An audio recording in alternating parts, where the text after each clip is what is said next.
to JNN, the Joints News Network, where we let you know what's poppin'. I'm Jill Nye. And I'm Alberta Einstein.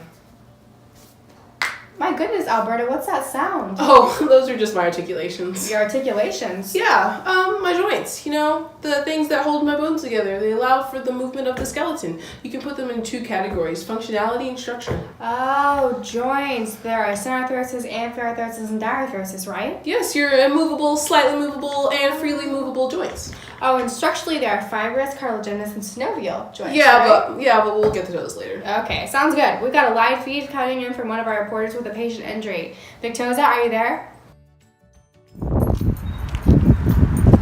These bones are made for walking, and that's just what they'll do. One of these days, these bones are gonna walk all over. I'm just kidding, then you were surprised. Anyways, I'm here to tell you about the clinical review. And when you fracture your wrist, you will have to get something called the Norn SRS. You need no flick of the wrist.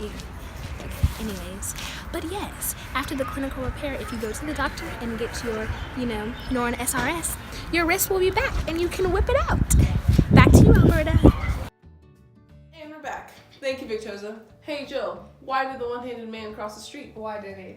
To get to the second-hand store. That's not funny, Alberta. How do joints even hold bones together? That's a good question. I think we have a live feed coming in from Carla Zeus. Carla? Is it on? How are the bones held together, you ask? Well, they're held together by synovial, cartilaginous joints, and fibrosis. Fibrosis joints are connected by dense connective tissues consisting mainly of collagen. Fibrosis joints also do not have joints because they do not move. Also, fibrosis joints have no joint cavity and are connected by fibrosis connective tissue. And I think Victoza might have something to say. Victoza? I can't hear you. I'm really about to leave because I need my... Oh, hello. Simple joints, they are the enjoyable joints. Simple joints separate the bone ends by a joint cavity containing simple fluid. There are 4 types of distinguishing features. The first is the articular cartilage. This cartilage covers the ends of the bones forming the joint. The second is the fibrosis articular capsule. The joint surfaces are enclosed by a sleeve or capsule of the fibrosis connective tissue.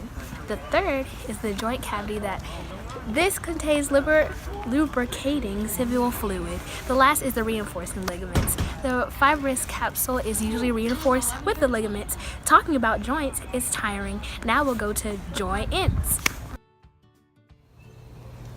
Thanks, Victoza. Well, another one of the joints is the cartilaginous joint. These joints are connected by cartilage. Some examples are the pubic symphysis, which is in the pelvis. Also can be found between the first ribs. These are slightly movable. Well-known examples of these joints are located in the growth plates, plus can be found in newborns and growing babies. Now back to you guys. Thanks, Jill. Hey, Jill, why are skeletons so good at chopping down trees? Enlighten me, Alberta. Because they're lumbar jacks. That's not funny. I think we need a commercial break. All right, let's go to the break. Do you encounter frequent joint pain? Does it hinder your enjoyment of everyday life? If so, Arthro 7 is right for you. It's time to put an end to joint pain. Yes, this means you. A fast-acting joint formula that promotes overall joint health, nourishes joints and cartilage, and promotes mobility, providing joint relief for those with special dietary restrictions. 100% drug-free, gluten-free, shellfish-free, GMO-free. A blend of collagen, vitamin C, MSM, CMO, bromelain, lipase, and turmeric to support overall health of bone and joints. Side effects may include cold, sneezing, flu, Renal failure, nausea, stress, swelling, pain, heart attack, blindness, diabetes, liver cancer, dementia, and And death. And we're back. During the break, we were able to sit down with Dr. Lupe, an expert on diseases of the joints. roll the tapes. Ladies and gentlemen at home, here we have Dr. Lupe here, our expert on all things joints. Dr. Lupe, today can you answer some questions for us about the diseases and disorders of the joints? Yeah, definitely.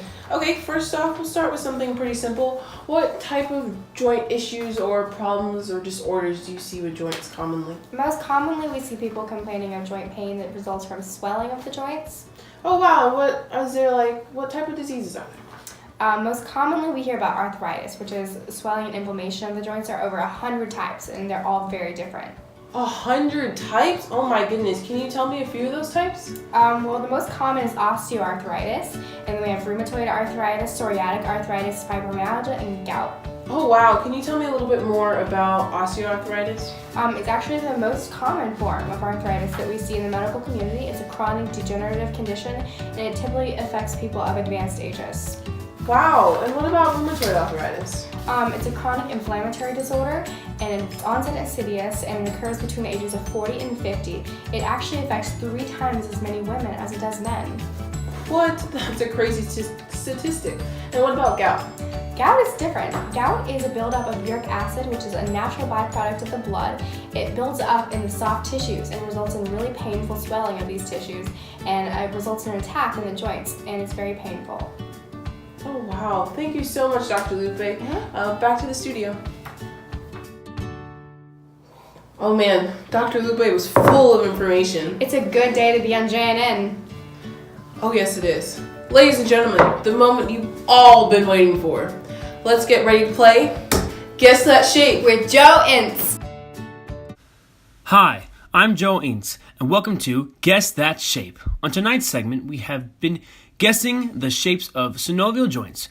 Here are the rules. Our lovely demonstrator will perform an action. Your job is to guess that shape. All right, viewers, get ready to play at home. This is a tricky one. Victoria is demonstrating a joint that is flat, articular surface, meant for short gliding and slipping movements. If you guessed plain joint, correct. All right, next one. Located at the cylindrical and tough ends of 2 bones, the joint shape allows angular movement on one plane. It is a hinge joint. Next one. The rounded end of the joint fits into a sleeve on bone and rotates around a long axis. Guess that shape. It's pivot joint. All right, next one. Alrighty, the egg-shaped articular surface of one bone fits into an oval concavity of another. The shape allows side-to-side movement as well as back and forth. If you guessed condyloid joint, you're correct. Next one.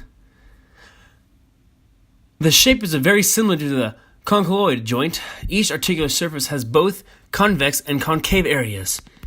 If you've guessed saddle joint, you're correct. Alright, last one. Located at the spherical end of one bone and the round facet of another, this multi-axial joint allows movement in all directions. If you've guessed ball and socket joint, you are correct. Thank you for playing Guess That Shape. I hope everyone enjoyed that. Hey Alberta, all those anatomy jokes you made, I have to admit, they were pretty cornea. Oh, you got me there, Jill and I. With that, we'll have to sign off. Viewers at home, I hope you enjoyed learning about joints just as much as we did. The fibrous, the cartilaginous, and the synovial, to name a few. And don't forget about their shapes and functions too. I'm afraid that's all the time we have today, folks. Thanks for watching tonight's episode of Joints News Network. Where we'll let you know what's poppin'. Signing off from JNN, I'm Jill Nye. And I'm Alberta Einstein. And have a good night.